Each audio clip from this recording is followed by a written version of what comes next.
We're back. We are back. Andor has concluded.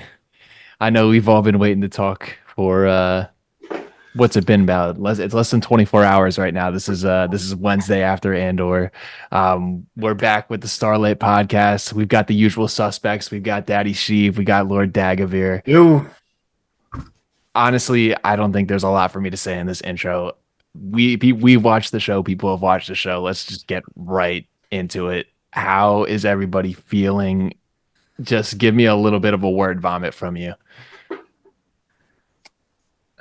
I don't think I have words to describe my feeling at the minute. I'll just say that it is a now I have the right word to describe the feeling. It was such a good show. I loved it, but I'm just sad, man. We know what happens. I just feel this feeling of I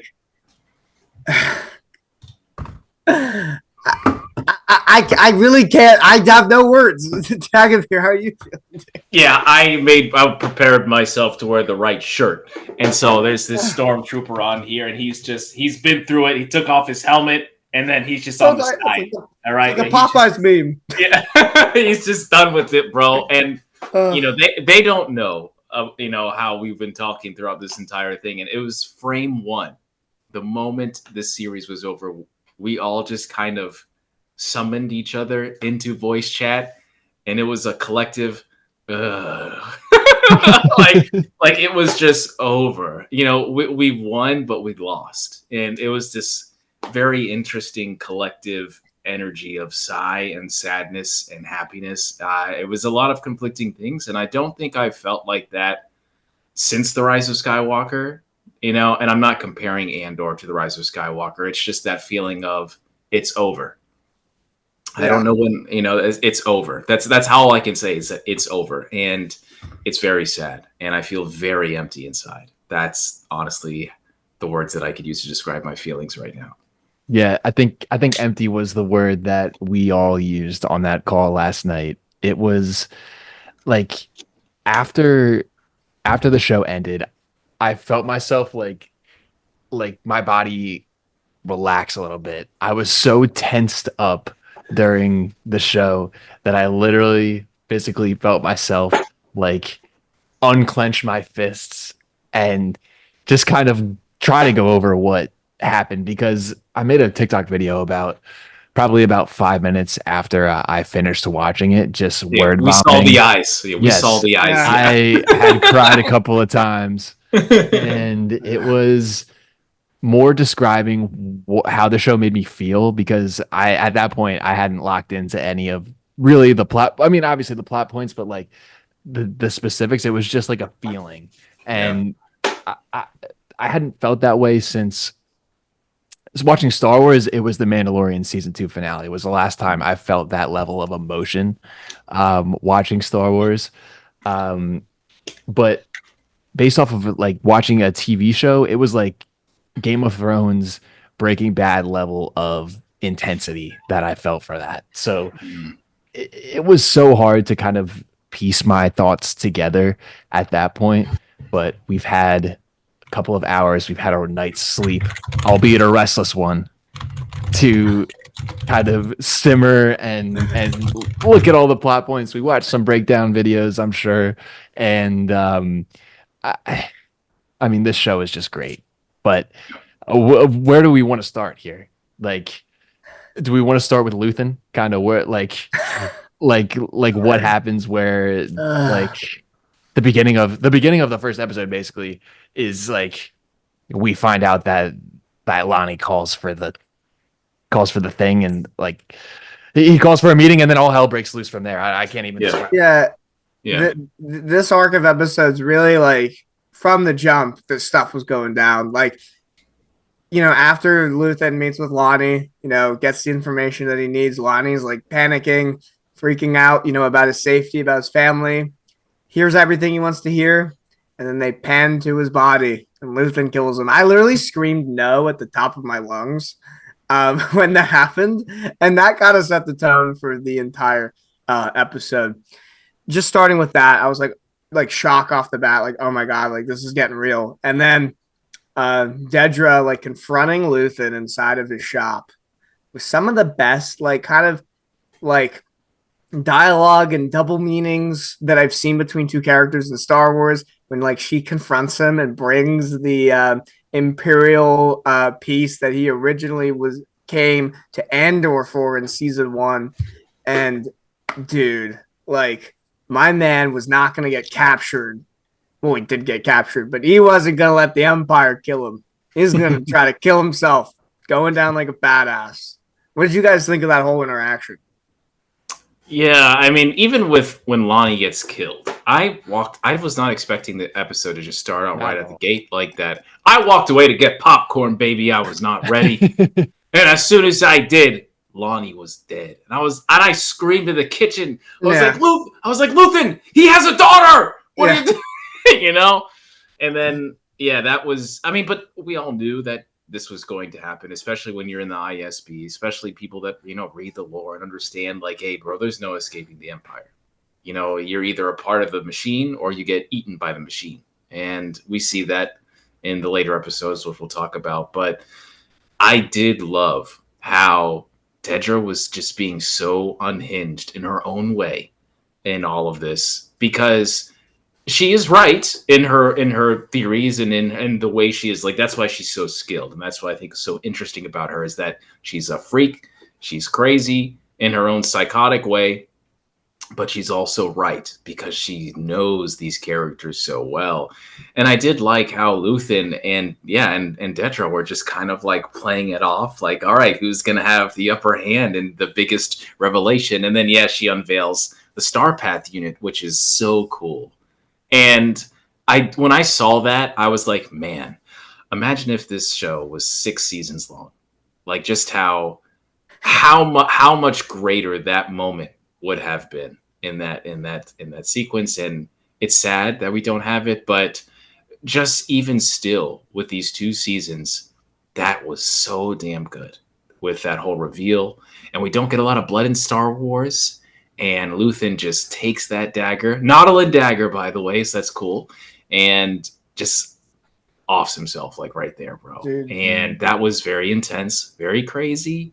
And you could also see how Dedra realized that she effed up so much. She's really coming undone in her own way. And I love these characters, bro. Like, I do. They're nobodies. Like, honestly, in the grand scheme of like Star Wars, no one's going to know who these characters are if you've only watched the movies. But they are good characters, each and every single one of them. You care about them. Yeah. Both. And it's just so.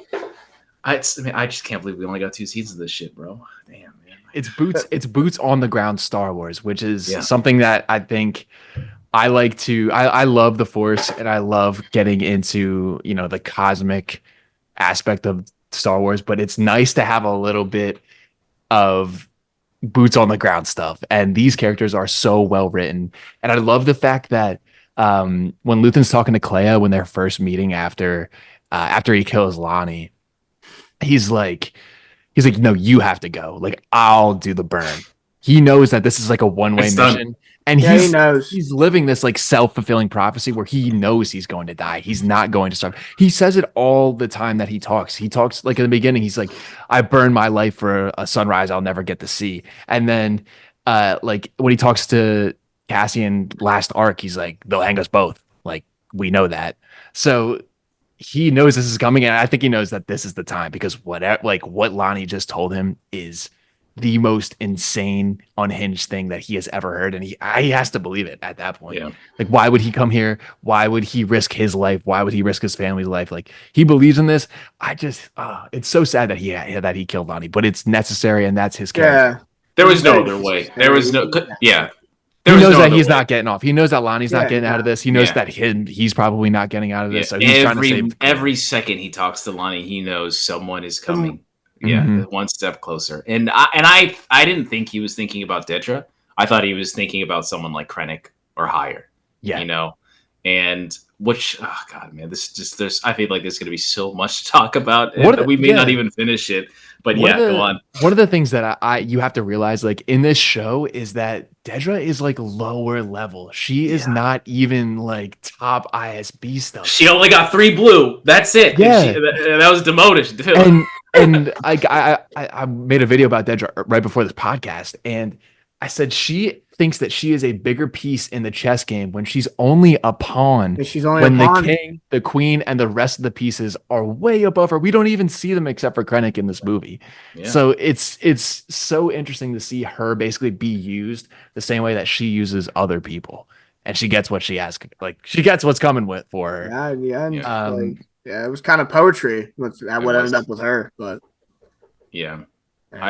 I really, and again, you say boots on the ground, and like this is something you can only really understand if you read Star Wars Legends or Star Wars books. Like it's people don't really understand what that means, because the movies don't show you like what's going on in Tarkin's mind, what's going on in all these other Imperials' mind, And I think that's the one thing. Like when I heard that we were going to see the ISB.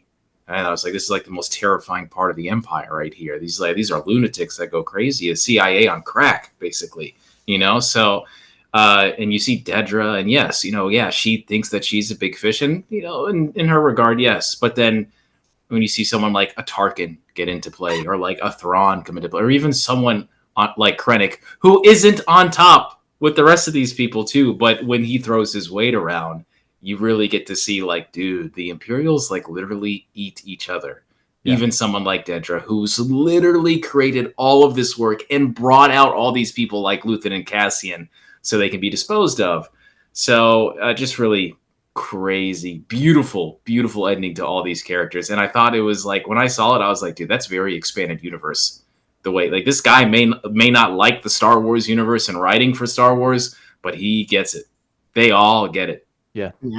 Like we're getting like ISB meetings.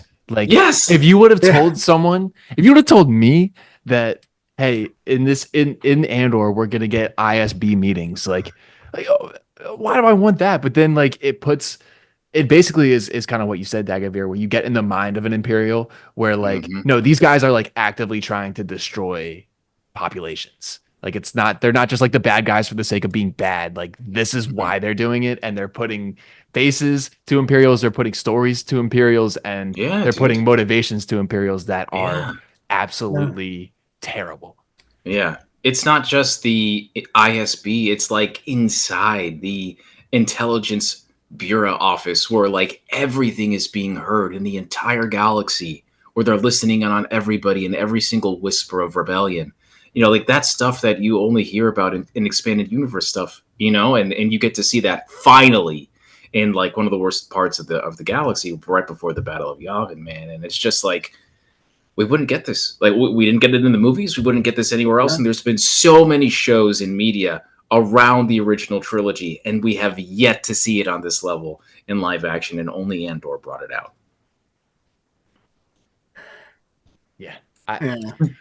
And like, and I kind of want to talk about Kleya for a little bit. Yeah. Dude. For me, Kleya in this arc is like, I'm so glad, top notch. Like her character has throughout this specific season has expanded so much, and she is such a badass.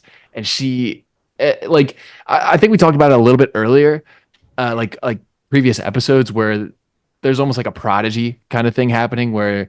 Dagovere, you reference like the Sith, the Bane the Knight. Yes. It is. Every character has a mentor that is teaching them. And my goodness gracious, Kleya's got. I was not familiar with her game. Like a dog in her. She did it so well that the Imperials thought that there was a 3 or 4 man team in the hospital blowing stuff up, and they realized, oh my god, it's not just a man, it's one woman. It was just like, oh my god, dude, are you kidding me, Kleya? Yo, Kleya, coming for that dude. Oh my god, dude. She was a dog in that episode, and she had to literally put down her dad and marched into that hospital with a plan in mind and executed to perfection. And I love the parallels of I'm so glad to see their backstory finally, because we always kind of got to see a bit of their relationship in pieces.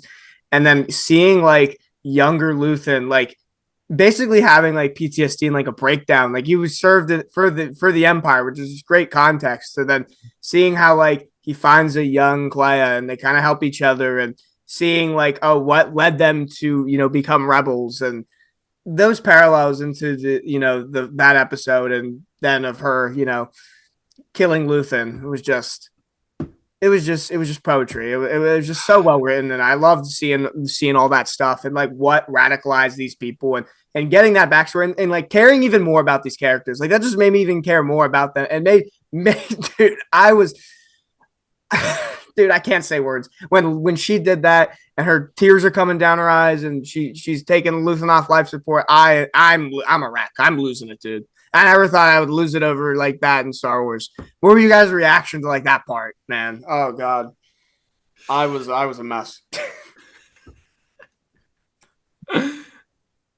No, you go, Connor. You haven't said anything of it. Yeah, I mean, I think that her just being like perfect, her perfect execution of her mission is all thanks to Luthen's like teachings, like she has ascended basically Luthen at that point in execution and all that stuff. Like I think the way that looking back at like her upbringing with Luthen, like she still like harbors some resentment towards him a little bit because her entire family and people that she knows were being killed by the Empire. And I think that like it's a weird relationship that they have going on because he was part of that. He left. He's becoming this like father figure, but not really like a father. Her hatred is almost fueling Luthen at that point, where she hates the Empire so much. He's starting to lock in and getting, executing that for her. And when they're on Naboo, which is what they're on Naboo, and he's like, hey, like you're gonna press this button, and then he protects her at that point, and that's when we kind of see it's still a little bit of like this father-daughter, and then they just get closer and closer, and they become probably one of the most lethal duos in the entire galaxy outside of like a Jedi and Sith combo. Like they are the definition of competent, and I love the way that first of all Luthen went out, and I love how Kleya executes the plan for the rebellion. Yeah, man, that was so very Jedi. I mean, I was hoping to see ISB do what Kleya did or Luthen did, or Cassian did, But all I gotta say, man, these girls gotta chill out because it doesn't matter if it's Darth Treya, Leia, Kleya, hair up, hair down. Everybody's going down. Lakers in 5, baby. Don't mess with her. Like that's all I gotta say, dude. I was absolutely thrown off my heels. Like, dude, she was going in there and she had a little data pad. And that guy was like, no, you're only on 17. What do you do? And he just falls down the stairs, crumbles and falls. The plastoid is all over the place. And I was laughing so hard. I almost choked on my popcorn for like 7 seconds, man. I was like, the previous episode where she's like talking to Cassian and she's all like, it's too hard. I can't do this. And I was just like, hey, bro, that's Cassian Andor. Relax. Like, and then I saw this episode and I was like, okay, all right, I'm sorry, I did not know. All right, you got it, dude. Wasn't familiar with your game. Yeah, man, yeah. No, like Cassian's all like, I've been in this fight since I was 6 years old, and then Kleya's like, yeah, bro, I've been in this since 5, bro. What up? Like it doesn't matter, dude. She's just right there with him, bro. I did not know how much Kleya could ball. I did not know, dude. No, and you mentioned her like killing the Imperials. Like it seems like that's like something that Luthen teaches everybody that he comes into contact to. Because when we see like Cassian help Mon Mothma escape from the Senate, it's almost the exact same play where he's like, "What's his name? What's his name? What's his name?" And then he gets them so calm, and then just shoots them. Yeah. And the same thing happens when he's in Rogue One. He's like makes distract them and then kill them. Like it's Luthen's got to be teaching these kids something. All these assassins just do whatever it takes. Like you can clearly see it. Like they're not playing around. They'll do whatever needs to be done. Yeah. You guys, I gotta get my cat. He's crying at me because of food. I'll be back 1 second. No, you're good. Yeah. You're good. I think I also want to talk about like how the Imperials have been eating each other. Like you can tell.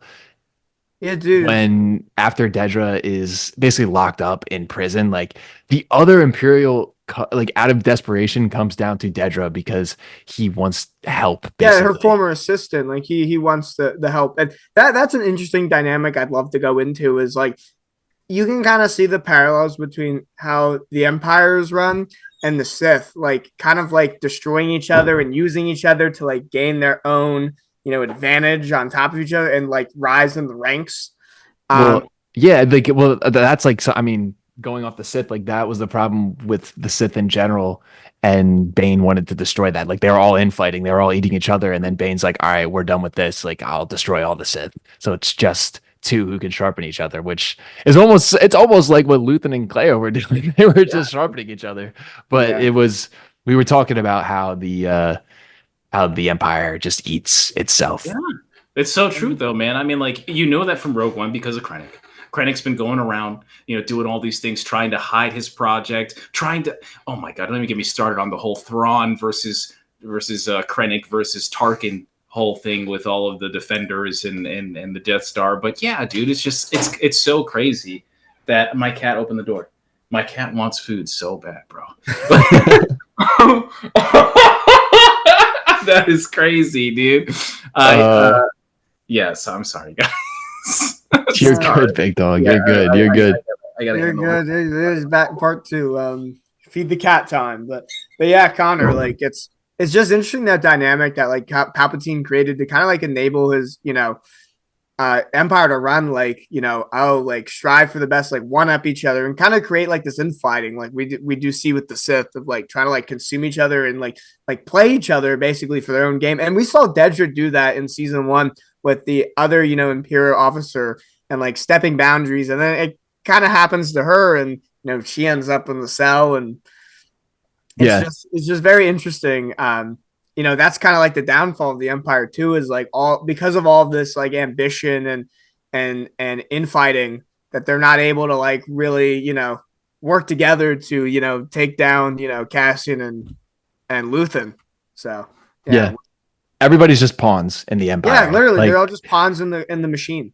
When you look at like the Rebellion and like the Jedi, those people together. Are working together, whereas everybody is in it for themselves in the Empire. Yeah, the glory, the personal glory, like the whole thing with Dedra, as we find out, is like it wasn't even her thing at that point for Axis. It was her former supervisor, and she oversteps her boundary to I want the glory. I want to take down Axis after all these years, finally, and just went off on that like mission, and it obviously backfired.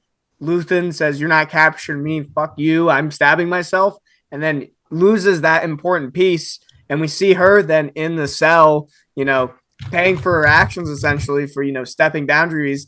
And then her confronted by Krennic. Talk about how much of a diva Krennic masterpiece. is. Oh my Director God. Krennic has been one of my favorite characters since Rogue One. I know Connor as well. You are a Krennic super fan like I am. Yeah. But that whole scene was perfect. Just the way it was shot, where like at a point you could just see, yes, like point their head, like almost like Michael Jordaning her. And, but what did you think of that whole scene? And it's crazy that we find out basically that, she got leaked like the Death Star plans kind of by accident, and then basically became kind of the scapegoat. What did you think of that? Yeah, I think it's tragic because I like to see all the good that I can in characters, because I don't think Dedra is like Palpatine evil. I don't think Dedra is like Vader evil, but I do think Dedra is psychotic and crazy, and it's clear that all these people in this episode, including Pardagas, like just have this realization too late. It's like they get so comfortable in their cradle of power. Darth Malgus, deceived quote, by the way. So make sure you read that book. So you see that with the Jedi. You see that with the Imperials. You see that with the Sith. Everybody just kind of gets cozy in their chair until, it's too late. Now the rebellion is everywhere. Oh, now the Jedi are everywhere. Now the Sith are everywhere. And yeah, I feel sorry for Dedra a little bit because of everything that had gone on. And when you see her final moments of everything that was going on, yes, she was just a part of the food chain. There will always be a bigger fish, and eventually it will catch up to you. And she got, bro. Like, that's just the way it is. Like, she overstepped her mistakes, by the way. And she ended up just biting the wrong hand and screwing herself over, man. All that work going down the drain. So tragic. Yeah. And Krennic calls her basically like a rebel, because throughout the entire series, Dedra has been disobeying orders and like stretching the line, and she finally crossed the line. But the thing is, the previous times that she had disobeyed orders and done something for herself, it's worked. Like stuff has ended up being like positive for the Empire. And Pardagas was there helping her too. Exactly. But this was different. This was, hey, like, without telling anybody, she does this, jeopardizes everything, and it fails, which is ultimately why she gets punished. Because if it were successful, if they would have gotten Luthen all healthy, it wouldn't matter, able to talk, like, she would basically be a hero. Yeah. But because her execution was not there, and it fell apart for her, and it fell apart quickly. Yeah. The execution wasn't there, and then, because of her mishaps, like, this is how they first hear of, about the Death Star. And her even like saying that to Krennic was just gave me chills of like holy shit, like, we're getting to the end here, like we're there, like it's almost ready.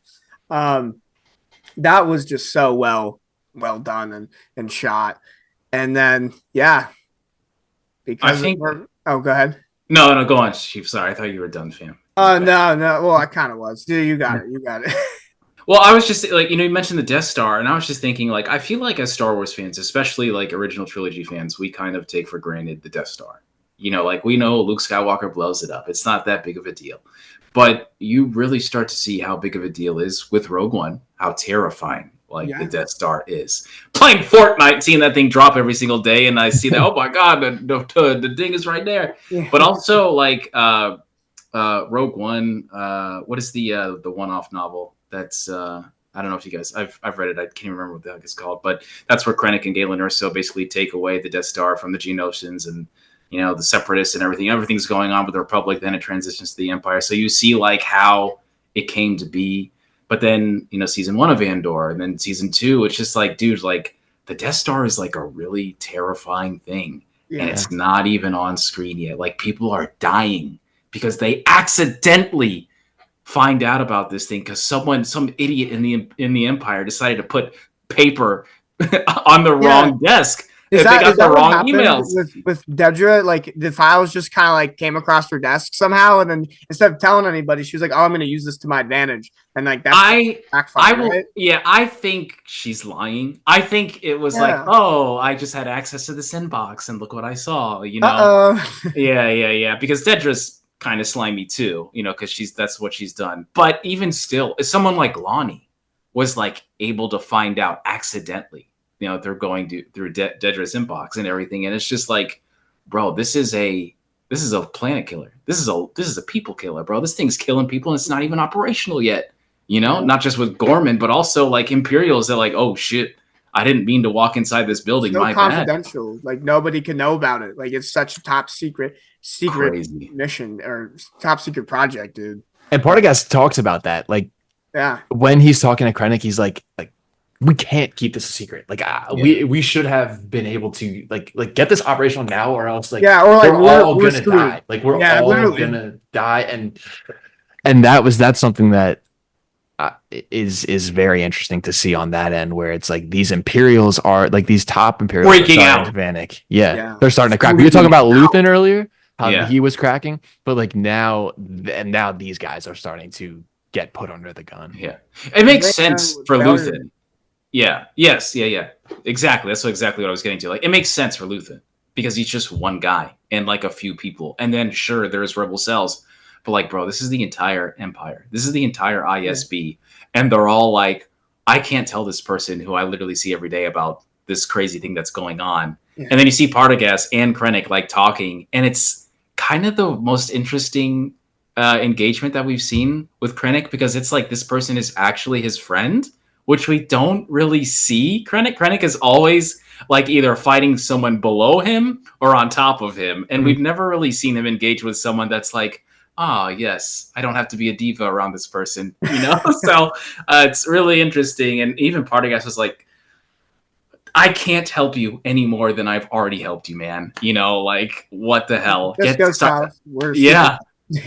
Yeah, man. And I want to talk more about Pardagas too, especially his end. But I just think that it's so cool to see these ISB people who we know are like the most crazy and effective people in the Empire lose their shit. Like, oh my God, what is happening? The weight of this, project, and the weight of failure, like the fear in them is so interesting to see that on screen, of just how much of, again, back to like how everybody in the Empire is just kind of a cog in the machine, a pawn. Like, seeing all that was great. One of the things I want to talk about with you guys, and I'm interested to see, I'm pivoting a little bit, but like when we see Kleya in the safe house and she's talking to Cassian, she doesn't want to go to Yavin. She thinks that she will be almost like a prisoner. I think she says that she's going to be a prisoner there. I don't want to go there. Like, what do you guys think about how the rest of the rebellion views Luthen, almost in this like Saw Gerrera type, where he's like, not like he's out there, he's not part of us. What do you guys think of that? Yeah, I mean, it kind of makes sense because, Luthen has always kind of been behind the scenes. They don't really know him, but he's been the one, like, pulling the strings and, kind of creating this whole thing. So that makes sense from that aspect, that they probably don't see Luthen in a positive light. It's like, oh, we're out here on a jungle planet, eating, I don't know what they're eating on Yavin. Probably not the best 4-course meal, 5-course meal in the world. And then we have Luthen, like, pulling strings and using people and being uncomfortable Coruscant. There's going to be some kind of, I don't know if animosity is the term, but definitely some kind of like feeling by like, oh, we're out here in the jungle fighting for our lives, and you're over here on Coruscant, trying to tell us what to do, kind of thing. So I can see, like, from that perspective, why they might not like Luthen, and I can see where Kleya is coming from. And it's kind of tragic because Luthen, literally, like we saw throughout the series, he started this company. He sacrificed everything. Thank you for getting that reference, Connor. Thank you. I think you too, Dagovere. What is this, Spider-Man? Yeah, I started this company. You don't want to sacrifice. That's what Luthen Spider-Man. But yeah, like, it's kind of like tragic. Like, Luthen created like the Empire, or the rebellion, and they don't really like him, or put some respect on his name. Yeah, put some respect on Luthen. He started this company, man. Like, crazy that they just treat him the way they do. Yeah. And like, I love when I hate it, but like I can kind of see from their perspective why they would feel that way. I love the scene when Cassian stands on business and is talking to the little like senators and the little council, like exactly. The council. He's like, you wouldn't be here. Like, you would not be here if it wasn't for him. He saved I'm going to save him. I saved Mom because Luthen told me to and coordinated all of that. Yeah, he's like, last time I talked to him was when I saved this fucking senator right here standing next to you, who's the face of the rebellion. So put some respect on my name and put some respect on his name too. Yeah. That made Cassian one of my favorite characters in Star Wars. From that dialogue. That speech was great. Like, bro, and my characters are up there for stupid reasons, but like, I felt so proud of Cassian, and I guess it's my Hispanic side, which isn't a lot. I'm Puerto Rican, Cuban, and Italian, so it is what it is. I'm a mutt, but when he said that, I felt some type of way too, that everybody was treating Luthen a certain way, and Kleya, who just got her hands dirty. Like, I just saw this girl just make a championship run, and no one was there. Like, no one was bailing her out. Cameras weren't on. They didn't see her. Yeah, and then I would have said some shit too if I was Cassian. I was like, bro, y'all better recognize, like, y'all ain't doing shit. This is all Luthen's party. Luthen built this with his goddamn bare hands. Okay, the fact that you even have X-wings and U-wings and a K2 droid is because my boy Cassian. So shut up. And then the fact that Kleya like feels like she's gonna be a prisoner says everything you know about how trash the rebellion is. Because the rebellion isn't shit without Luke Skywalker blowing up the Death Star and Han Solo and Leia, and who we haven't even seen in this whole show. So that's what's also important about Andor. It's just showing you like how fragile this all is and how it can go crumble, you know? And I felt so bad for Kleya when she was walking out of that freaking medevac whatever in that area, and she's walking into the forest like she's just gonna off herself. In my head canon, it's Exar Kun in the voices of the spirit of Sith Lord talking to her. But that's stupid. But anyway, I just felt like I felt so bad that she felt so alienated and foreign that she needed to just do that.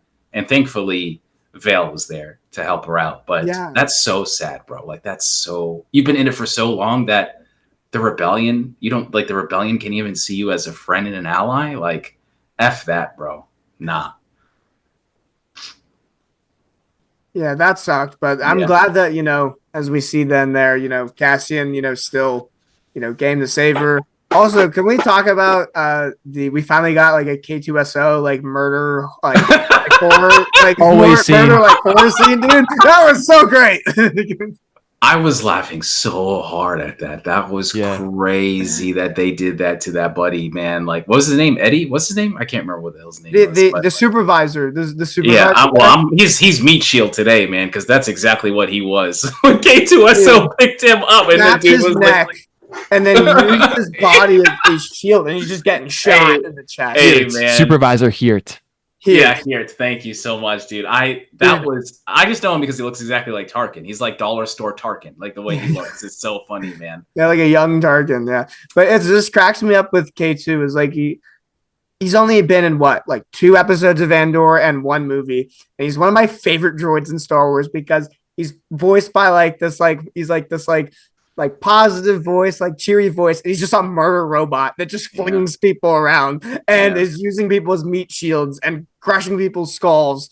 It was so cool to see him, you know, come in there and save the day and you know, get them out. This show was desperately missing his presence, I will say. Like, when he was in it, I felt like I was watching deleted scenes from Rogue One.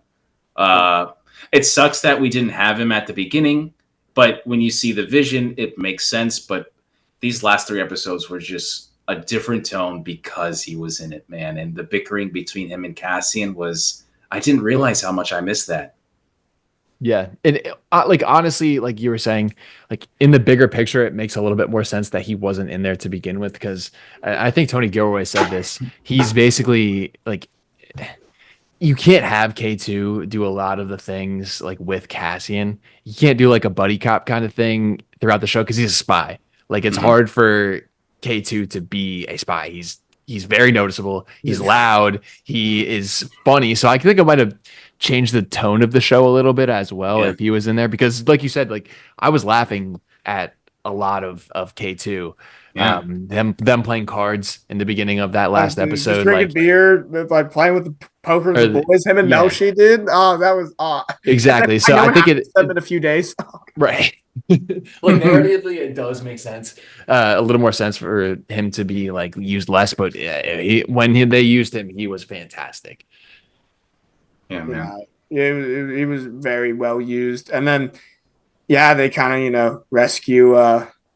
You know, they're gonna rescue Kleya, and then we gotta talk about Pardagas and the Manifesto. You guys ready to jump into that? Oh my God, Nemmic is. I'm so glad that it came full circle with Nemmic and his Manifesto. So crazy. Like, Nemmic was just a character to me. It kind of still is.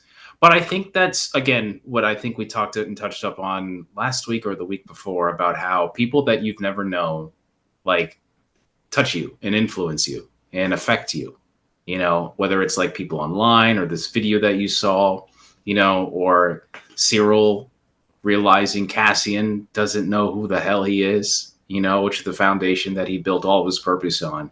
And Nemmic was just some scrub on Aldani, you know, just sitting there talking about whatever, you know, and in the Republic and the Empire. And then this kid's freaking manifesto and speech is being listened to by one of the most important people in the entire ISB, where this guy is like trembling and shaking, listening to it, realizing that he lost, you know, and like he lost, like they are losing, like in Pardagas's eyes, like the Empire is finished. sure, the Death Star may not have blown up yet, but like it's crumbling. They cannot stamp out this fire for some reason. They can't stop the spread. And that's kind of like, I forget the line that he said to the other supervisor, but he was basically like, will it ever stop? Or like, will it ever stop spreading kind of thing. And he kind of has that realization that like, they can't do anything about this. It's going to keep happening no matter what monstrosity they build. How did he get the manifesto? Was it broadcast? I think Cassian may have he broadcasted it, correct? Yeah. I really feel like it's kind of like the equivalent of a meme or some TikTok account reposting your reaction of Mandalorian season 2 seeing Luke Skywalker. I'm serious. It has that effect where like my stuff was posted on one of the reaction channels, and Mark Hamill tweeted it out with everybody else that was in it. That's when they talk about in the documentary. Yeah, that's when they talk about in the documentary for the behind the scenes for season 2. So it's like that, where like all of a sudden everybody is seeing it. People that have no business knowing who you are all of a sudden have exposure to this. And that was just like full circle. Like I bet you he doesn't even know that guy is from the Aldhani raid, which is even crazier. Did they talk about it? I'm trying to remember. Did they have a line where he's like, who do you think it is? Yes, he does that was say a that. Line, right? He's like, who do you think he is? Oh my God, yes, he does say that. That's the last thing he says before he shuts it off. And then he doesn't even answer. All the guy says is like, they're expecting you down there, and they're expecting me to bring you down. Yeah. Wow. He's like, it's hard to contain. Then he's like, it's hard to contain. Yeah, that's what I thought. It's like hard to contain or like hard to stop the spread or something like that. Like, he kind of realizes right there, like you said, Dagovere, that like he's defeated. And also, when the other supervisor goes like, hey, I need to bring you down these other people, I don't know if he name dropped, but like dude was probably either about to go to Palpatine or Vader or like Krennic, and I don't know, he was going to die, it seemed like, anyway, for his failure with, losing Kleya. So I thought it was quite cool. And then just it to him, well, I can't speak, to just cut to him, with the blaster. And he basically just committed seppuku. Like, took the katana out and just, took his own life. Like, you realized that you couldn't win. Like, I thought that was really surprising. Yeah, that was tragedy. That was there's a lot of like Star Wars, Anakin Skywalker, I blew up in my own, by my own explosion. It's like really interesting. And Pardagas, like, again, I feel sorry because I don't know if he's evil. Obviously, he's working for the Empire, but to him, whatever the chaos and order is to him, he thinks that he's good, But you start to see these people unwind, like we were talking about, and it's just like, oh my God, did I pick the wrong side? Was I killing? Are we the baddies? Yeah. Well, it's not even that, because I feel like they clearly understand there's a certain level of evil that they're doing, and they're accepting it because they are the ones that, promoted the false flag. They're the ones that allowed the whole Gorman situation to happen. So they're allowing these things. So they are evil, right? But it's not like Palpatine. It's not like Tarkin, who's got like 200 billion kills in his kill count, with genocide and things like that. Real number, by the way. That's just Geonosis alone. So it's, and Pardagas is like, damn, bro, like, I really thought this was it, but this thing ain't going to be around much longer, and I'm taking myself out right now. And it's just like, I think it's more so the realization of like, it's happening, I'm done, I'm going to go to a prison, and they're never going to see me again. Yeah. And I guess this is my fault. But yeah, I think there's a little guilt in there for sure. But I don't know. They're Imperials at the end of the day, so it's hard for me to understand that. Yeah, I think one of my favorite parts of that scene is like right in the beginning of that scene where we hear the manifesto and we think, oh, like I thought it was just audio. They're just playing the manifesto for us, and then it cuts to him listening to it. Listening to it, dude. Yeah. And it was like I have been like recently over the past couple of weeks, like leading up to Andor, I had been seeing a lot of like edits to his manifesto, and it builds a lot of emotion up in me. And when I heard that, I lost it. I was like, I started like slamming my on this bed right here. I was just like, no, let's go. Like, that's my goat, Nemmic. Like, let's fucking go. Let's go. So that got me really excited. But I also was like super emotional seeing that. I was like, oh my God. Like, and earlier, when we hear Luthen talk to Dedra in the shop, he's basically echoing those same sentiments that Nemmic has, where he's like, oh, like it's everywhere now. You're too late. Like you're scared of what we're doing. And I thought that was brilliant that they have the same messaging from Luthen to Nemmic to now the entire galaxy has that message. Yeah, Luthen was basically like, the rebellion's not here. It's like, what are you talking about? Like, it's not here. It's spread all over the galaxy. Like, basically to Dedra, like, you can't do anything about this. Like, you're too late. That's literally I think that's what he literally said. Like, you're too late, right? Yeah, the rebellion has fled. Yeah. Or the rebellion has left. Like you're too late. Yeah. Like, oh my god, I could talk about that scene in the manifesto for hours, bro. I could talk about every scene in this last 3 episodes for hours. But then kind of the last thing was, it leads right into Rogue One, which, by the way, I started watching it a little bit last night afterwards, and it lines up perfectly to what we see at the end of the show, down to like the same jacket that Cassian wears, to like where the Death Star is with Krennic, and all of that. Just like so poetic. And even Melchi, like we even in training like the troops, we see like the same people we see in Rogue One, and the attention to detail there was so great. And guys, we have to talk about the ending and then Bix, dude. We gotta talk about that. Where, first of all, Dagovere, B2 Emo is safe. He's all right. I swear to God, someone saw our clip about us ranting about him leaving, and because all over Twitter, like 4 or 5 days after, that's all anybody was talking about was B2 Emo getting left. So I think we had a say in that, and we definitely influenced that, because I think a lot of people don't remember. They forgot. They were too busy about Brasso so much going on. They're like, oh my God, where's B2 Emo? Yeah, they did not know, dude. But then you just see him playing with like his little droid fen, and he goes like, I win. And I'm like, that was so cute. That was adorable. Dude. And then it cuts to Bix, and that she's holding, Cassian's child, and just knowing that what happens to that man.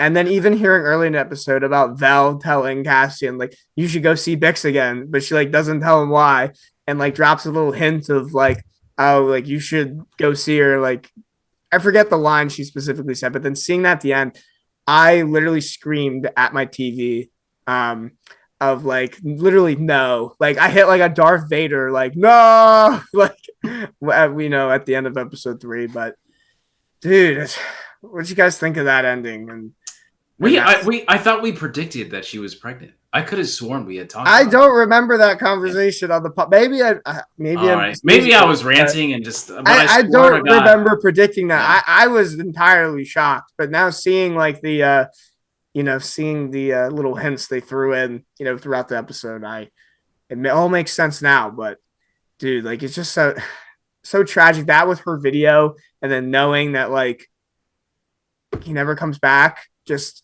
And we literally see him get into the U-Wing and go to Kafrene, the Ring of Kafrene, right? Like that's where he is in Rogue One, and knowing what happens to him, it's just so tragic, man. I was so upset. What did you think of that? Y'all know how I feel about the ending of Rogue One now. No disrespect to Jyn or so. I'm just saying, bro. Everything that you've been through with Bix now, hey, I don't care if it's the end of the world or not. All right, I'm just saying, that you got your hands around another woman. All right, Bix is right there. You didn't know. I think it was more platonic, in my opinion, but What the fuck you talking about? Why? He didn't kiss her or anything. Like, with Jyn. Okay. Yeah, I get. I've talked to my sources, and they all say the whole end of the world thing. Okay, I get it. All right, I'll give you that. All right, but I'm just saying, man. It just I don't know if Bix would be okay with that.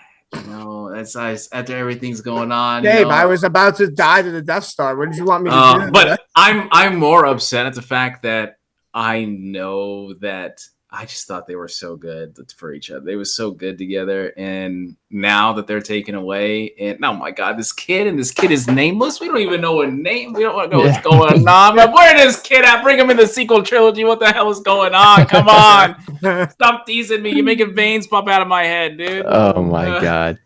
Yeah. No, it was tragic to see that.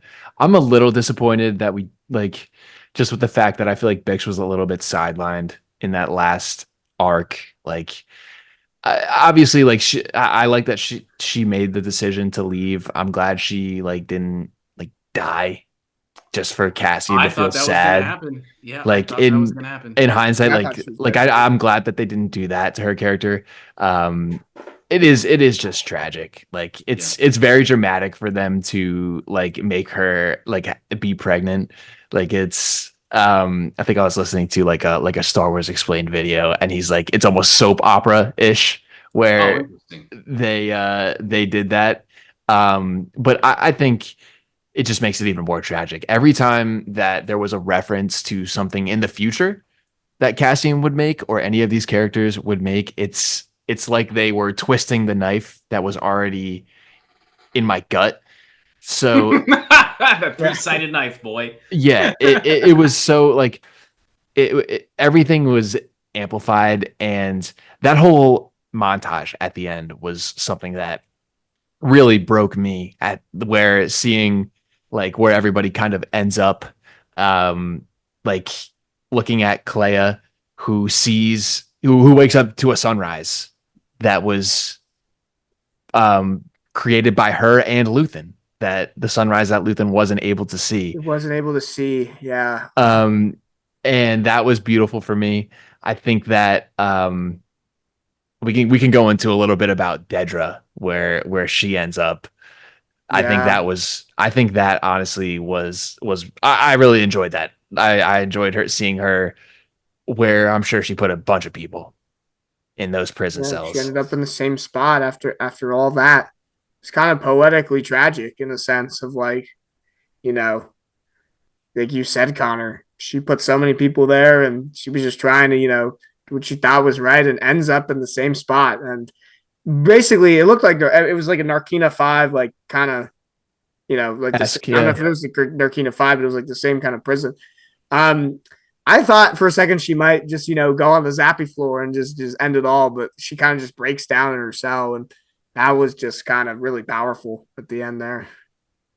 Yeah, ain't no happy ending for her, man, because she's probably building the Super Death Star.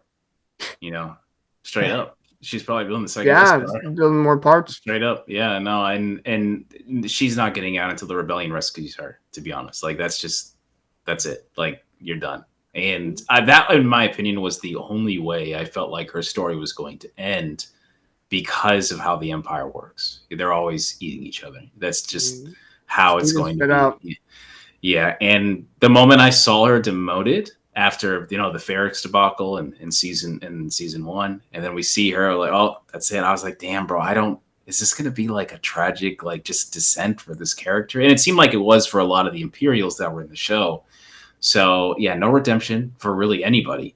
And Bix is one of the only characters that really gets to like live fully, going from, being herself on Ferrix with Cassian, and then seeing her husband/boyfriend die, and then, hooking up with Cassian again, and then getting sexually assaulted, and then interrogated and tortured, and then leaves her other man, and then has a kid, and then actually has a good life, from what we understand, which is very rare in Star Wars. Oh my god, yeah. By the way. So for these characters, and even someone like Dedra, it's also very rare for a character not to die and still get to live and suffer. Interestingly enough. So yeah, a lot of characters that can still go very far. And I don't know if we're going to get any expanded universe work, but that Cassian and Bix's kid right now is one of the most interesting characters in all of Star Wars right now for me, because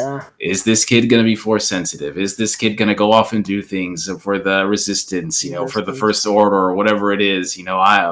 I'm really curious, man. I would love to see some smuggling Jedi in New Jedi Order with Rey and everybody. Yeah. But that's just me. That's just me, man. Speaking of the Force, my Force healer is back at the end of the show, baby. Let's go. Yeah, dude. It's like she knew like he was like in there the place like she predicted like a year ago.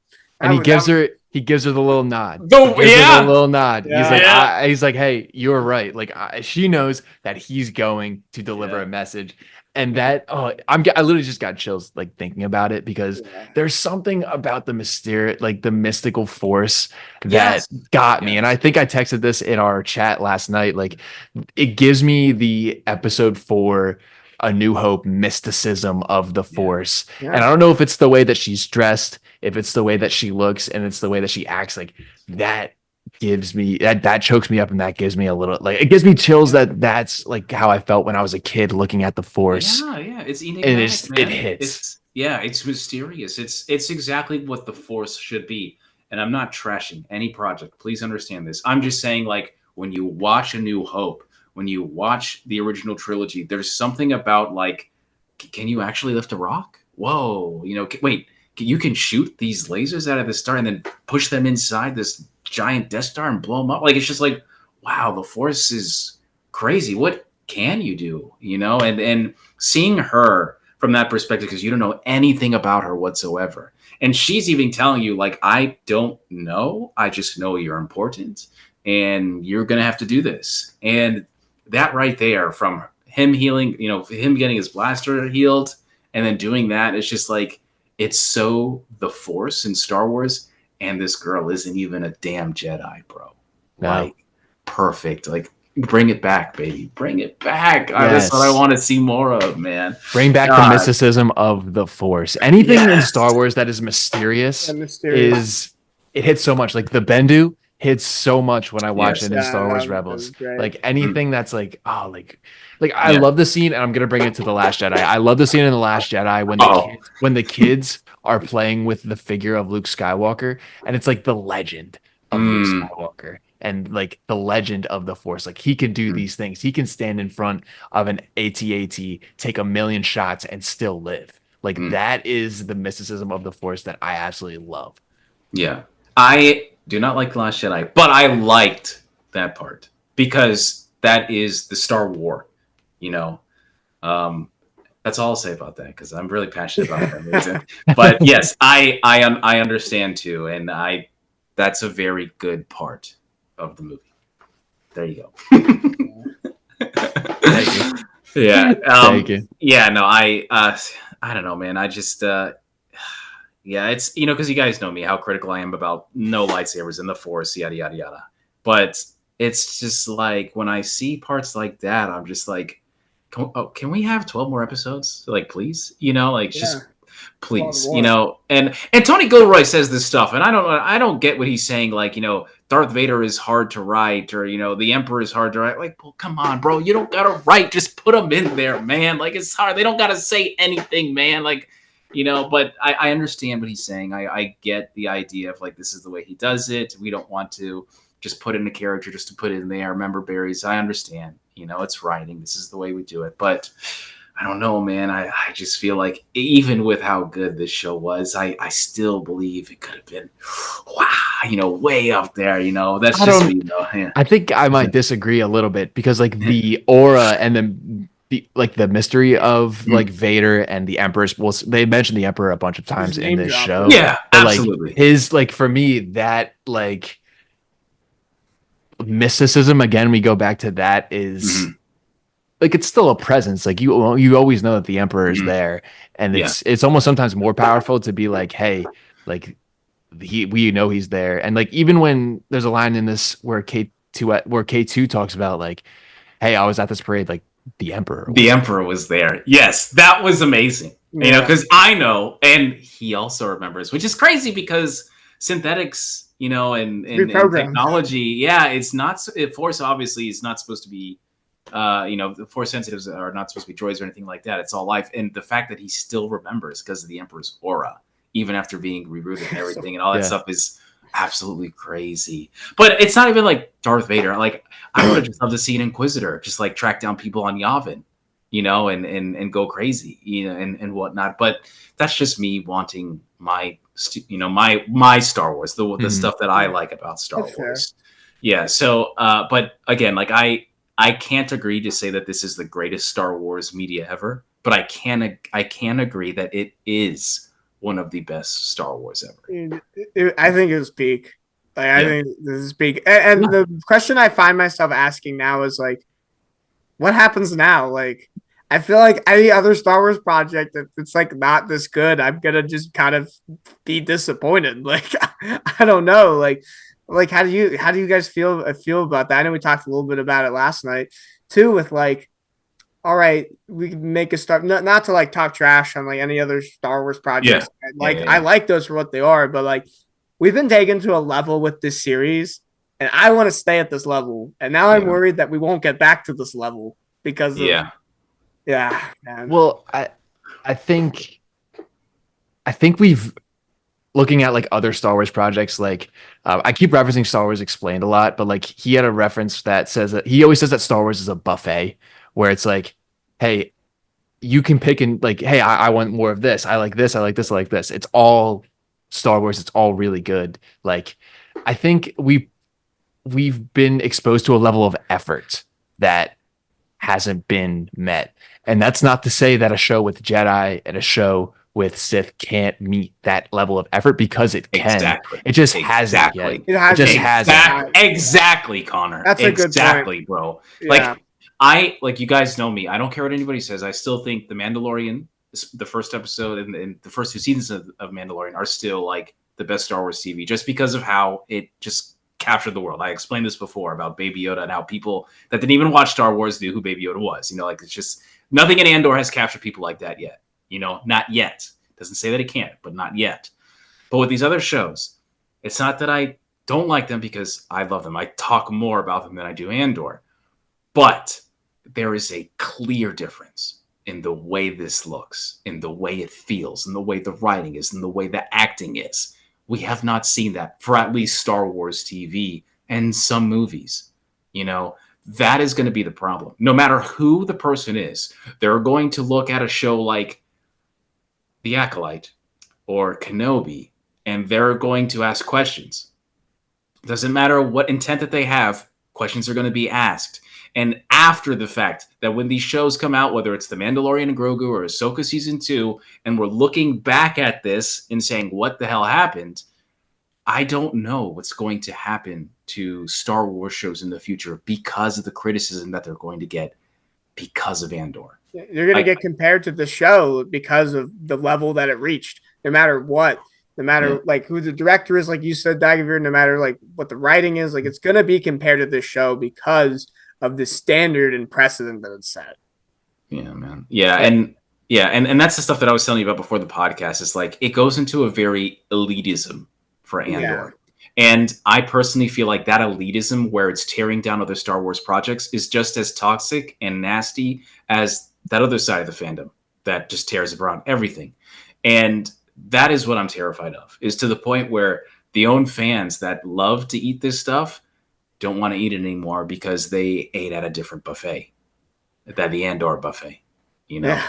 So, and I don't want it to be an excuse, because, you know, someone was talking to me today with the video that I made on my face TikTok, not my Lord. Yeah, we love that. We love that. My face TikTok, you know, and they were all like, comparison is the thief of joy. You are correct, but I also think that's an excuse. That's an excuse to allow projects not to be the best that they possibly can. Yeah. And I'm telling you right now, if you got a show with Jedi and Sith that if you have an Andor in the Old Republic, dude, like it doesn't matter where it is. If you have an Andor in the sequel trilogy after Rise of Skywalker, like I'm just saying, you put this is, you know how everyone talks about how Marvel did this with their whole Phantom and every movie was the same, bro. Just the template is here. The template is here. Do not let Tony Gilroy walk out of this damn office, bro. I don't care. Lock him in. Like, I don't care. Like, just let him do this. Show him A plus B plus C equals this, and start applying it to every project. It can be a comedy. It can be a horror. It can be cheery and fun. Just like what's the damn one with Atten? I can't remember it. Jesus, I'm so bad. Skeleton Crew. Yeah, just it can be all of these things. But people, in my opinion, just don't have enough imagination in their head to realize Star Wars can be this good on every single level. Yeah, You know? I would argue that Skeleton Crew is like in the upper echelon of Star Wars shows because it was good. it doesn't try to be something it's not, and it is really good at what it is. Like it is really fun at being. It's really good at being fun, whimsical, and it's the same thing with Andor, where Andor is really good at being serious, and political, and like it's like if you stay in that lane and put all your effort towards what you want this show to be, like it can be so good. Like the Mandalorian season 1 specifically is like so hard into the Western tropes. It's a really good like Western show basically, like, but it's in Star Wars. You know what I mean? Yeah. It's as long as you make a good show that's in Star Wars, that's the recipe for the future of Star Wars, and they can do it. Like they can step up to the plate if they want to. Yeah, man. They've shown that they're capable. Time to hit a grand slam. Exactly. Say that word again. Say that word again. What, grand slam? No, capable. Capable. Yeah. Capable. That's right. That is capable. A word. No, seriously, that is a word that people thought Disney could not do. Especially like people that wanted George Lucas to sell this stuff. They are capable. They've always been capable. And that's the problem. That is going to be the problem because like you said, this is always going to be pointed back now, no matter what, whether it's a show, movie, video game, whatever it is. Getting compared. You know? And I am worried that this may be a problem going forward because I'm not saying that anyone in Lucasfilm can't do this. It's just the bar is set very high now. You've set such a high bar, with this now. It's I think maybe more talented writers will maybe inspire gravitate towards Star Wars now if they're allowed that sandbox to play in. Like I think Tony Gilroy is paving a path that could be followed by other people as long as they are allowed to do what they want to do within the constraints of canon, obviously. But let them have their own. But there's still problems with Andor. There are still problems with Andor. Especially aesthetically. Because there are times when I'm watching the show where it does not look like Star Wars because everybody's using a data pad and an iPad to talk to each other instead of holo terminals and holograms. It's a nitpick. It's a very, very, very, very, very strict nitpick. But it is a nitpick nonetheless because I think like there are parts of this show that probably could have been evolved a little bit more. But that's such a good problem to have. Like you're telling me the one thing we have to do is just make it look more flashy and Star Wars like? Out of the writing and the acting of everything else, that's the one thing we could fix to make it look better. You know, that is a huge good problem to have. And yes, I hope you're right, Connor, because I hope people come into Star Wars because I do believe that writers are intimidated by Star Wars to even step into by Disney too, of like maybe like restrictions they've had in the past, but like with Tony Gilroy, it seemed like he was given a lot of directive freedom to just, obviously within the constraints. And he even said he's not a big Star Wars fan, but he put some lore stuff in there that I was like, okay, let's go. Yeah, because they learn. They have to learn too. Like this guy's using the word canon. No, ain't nobody outside of a fan knows what the hell canon means. You know? Yeah. So, So that's what I hope. I hope that for the future. That was a good point, Connor. That like other directors are inspired and they're given kind of the same freedom that Gilroy got here, and I think we'll be okay. When the Star Wars fandom loves you, there's no better feeling. Like when you make a really good product and the fans appreciate the product, like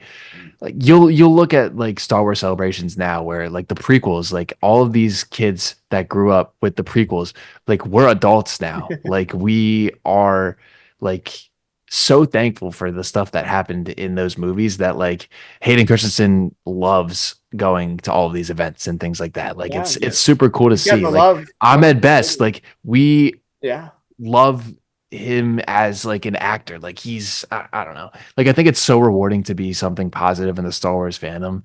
And even I've felt it too with like videos. And I'm sure you felt it too, Dagovere and Jonny. Like you're part of the online fandom, and like when there's something good and you find a community that is positive with you and can have discourse with you, and it like having this podcast with you guys fires me up to talk about Star Wars and inspires me to make more videos. And like it's improved my channel too. Like my videos have been doing well on TikTok, and I think it's a large part because we always talk about it, and you guys make me excited to talk about it. Yeah, because you're not alone anymore, and I'm not saying that you were alone or anything like that, right. but like I think the Star Wars fandom and other fandoms can very easily isolate people. I got invited to podcasts and everything around, but that was when like people just wanted me on there for me to yell and let's go and whatever. My energy, cool, great, but like the Andor experience with you guys has been really fun because I talk to people that don't have the same opinions as I do, but they are well versed and they're not assholes, and it makes me want to talk for 4 hours, even though I'm sweating here in front of these lights for 2. And it's really fun, and I hope you're right, Connor, because you're kind of cooking about the whole Tony Gilroy thing. But I also feel like still Star Wars doesn't take enough calculated, well executed risks. And Andor is one of them. I will not say the other ones, but I still think, like, why have we not gotten a whole movie based around Timothy Zahn or Matthew Stover or James Luceno's writing? Charles Soule, Cavan Scott. Like, these are bars. Like, these are people that are working in the High Republic and Expanded Universe and Legends and new canon. Like, why hasn't that happened yet? Why can't they be involved and bring their ideas that they've had in the Expanded Universe to live action? There are plenty of projects that could have used them in some form. Even someone like Chris Avallone, who's literally worked on Knights of the Old Republic. Like, hello, So we have the tools. We have the tools here. We are capable of doing this. What is stopping us? So it's just a leap of faith. That's all they need to do. Jesus, man, we're so close. We're so close. Krennic, we're this close. I'm hyped, bro. Andor is one of my favorites, and I don't know, bro. I'm gonna have to vent to you guys. You guys will be my new therapist now about this shit. So Dude, it sounds like we have to go watch Rogue One now. I kind of want to go watch it now, and now we're going to see everything in a whole new light because of what we've just seen. I don't know, Connor. You better wrap this up, bro, because I'm going to be just talking about so much other shit. I was about to say, there's so much more that we could just yap it about, but I think we're amped. That's it. We're just amped about these things. And we're going to keep going. All right. We're going to keep making episodes. We're going to keep talking. And we'll get a whole bunch of topics to cover throughout the summer, throughout the fall. And then we've got Star Wars Visions, which I absolutely love in October, Dagovere? October 29th. Yes, and then we got the new High Republic book coming out June 17th, and a bunch of stuff coming out, man. So don't worry, I got you in the High Republic. Don't worry, we got it. Let's go. Nice. Let's go. I love the High Republic. But we can talk about it later. But appreciate everybody for listening to the Starlight podcast. We'll be back here very shortly. I'm moving to a new place here in the next couple of days, so you'll see a new setup next time we hop on the mic. Let's go. But we appreciate everybody for listening. May the force be with you. Have a nice night.